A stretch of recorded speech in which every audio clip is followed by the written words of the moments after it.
एक देश जो क्रिकेटसाठी ओळखला जातो, जिथे प्रत्येक गल्लीत बॅट आणि बॉलचा क्रेज आहे. पण एक दिवस त्याच देशाने बॅडमिंटन मध्ये जग जिंकलं. थॉमस कप जिंकून इंडियाने जगाला एक स्ट्रॉंग सिग्नल दिला की हा देश आता एकच स्पोर्ट पुरता सीमित राहिला नाही. पण हा मोमेंट एका दिवसात तयार झाला नव्हता. यामागे होती मेहनत, संघर्ष आणि एक ग्रॅज्युअल ट्रान्सफॉर्मेशनची कहाणी. ही जर्नी कशी सुरू झाली आणि इंडियाने वर्ल्ड चॅम्पियन्स कसं बनवून दाखवलं, हे सगळं जाणून घ्यायचं असेल तर हा व्हिडिओ शेवटपर्यंत नक्की पहा. 2022 चा थॉमस कप इंडियासाठी एक असा स्टेज होता जिथे वर्षांपासून बिल्ड होत असलेला कॉन्फिडन्स फायनली रिझल्ट मध्ये दिसायला लागला. इंडियाने इंडिव्हिज्युअल बॅडमिंटन मध्ये ऑलरेडी यश मिळवलं होतं. पी.व्ही. सिंधू आणि सायना नेहवाल सारख्या प्लेयर्सने ऑलिम्पिक आणि वर्ल्ड स्टेजवर देशाचं नाव उंच केलं होतं. पण टीम फॉर्मॅट मध्ये जिथे प्रत्येक सामना एकत्र जिंकायचा असतो, तिथे इंडिया कधी टॉप पर्यंत पोहोचलीच नव्हती. थॉमस कप हा बॅडमिंटन मधील सगळ्यात मोठा टीम टायटल मानला जातो आणि तो जिंकणे हे भारताचं मोठं स्वप्न होतं. 2022 मध्ये इंडियाचा स्क्वॉड बघितला तर एक परफेक्ट कॉम्बिनेशन दिसत होतं. जसं लक्ष्य सेन यंग आणि फिअरलेस, एच.एस. प्रणॉय एक असा फायटर जो प्रेशर मध्ये पण गिव्ह अप करत नाही, किदंबी श्रीकांत एक्सपिरियन्स्ड आणि कंपोज्ड प्लेअर, आणि डबल्स मध्ये सात्विक चिराग एक असा पेअर जिने इंडियाचा गेम कम्प्लिटली बदलून टाकला. हे सगळे प्लेयर्स एकत्र आले आणि एक बॅलन्स टीम तयार झाली. टुर्नामेंटची सुरुवात ग्रुप स्टेज मधून झाली, जिथे इंडियाने सॉलिड परफॉर्मन्सेस दिले. कॉन्फिडन्स बिल्ड होत होता. पण खरी परीक्षा नॉकआउट राउंड्स मध्ये होती. क्वार्टर फायनल मध्ये मलेशिया विरुद्ध इंडियाने स्ट्रॉंग डिस्प्ले केला. टीम कोऑर्डिनेटेड दिसत होती आणि सगळ्यांना आपला रोल क्लिअरली माहिती होता. पण सेमीफायनल हा होता खरा टर्निंग पॉइंट. समोर होती डेन्मार्क, एक स्ट्रॉंग आणि एक्सपिरियन्स टीम. मॅच टाईट होती, स्कोअर 2-2 वर आला आणि सगळा निर्णय शेवटच्या सामन्यावर अवलंबून होता.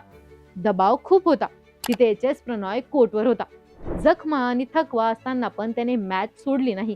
काम राहून त्याने डिसिसिव्ह पॉइंट सिक्युअर केले आणि इंडियाला पहिल्यांदाच थॉमस कप फायनल मध्ये पोहोचवलं. तो मोमेंट एक नवीन आत्मविश्वास घेऊन आला. मग फायनल मध्ये समोर होती 14 वेळा चॅम्पियन्स असलेली इंडोनेशिया.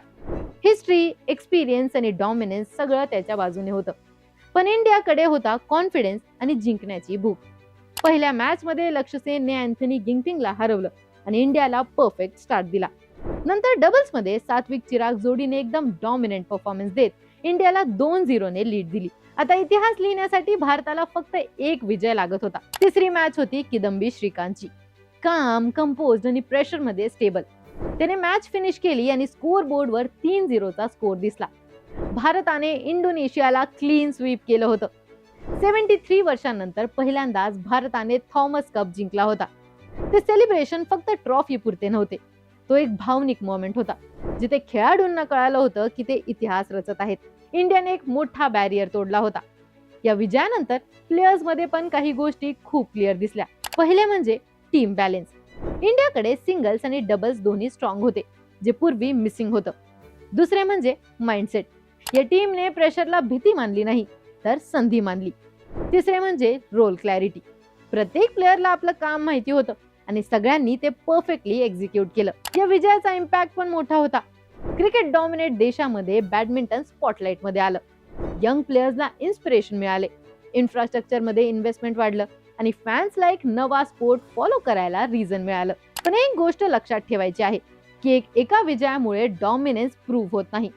इंटरनॅशनल बॅडमिंटन खूप कॉम्पिटिटिव्ह आहे आणि कन्सिस्टन्सी मेंटेन करणे इक्वली इम्पॉर्टंट आहे. नवीन टॅलेंट डेव्हलप करावे लागेल, सिस्टम स्ट्रॉंग ठेवावं लागेल आणि प्रेशर हँडल करायची क्षमता मेंटेन करावी लागेल. आता 2026 चा थॉमस कप सुरू आहे.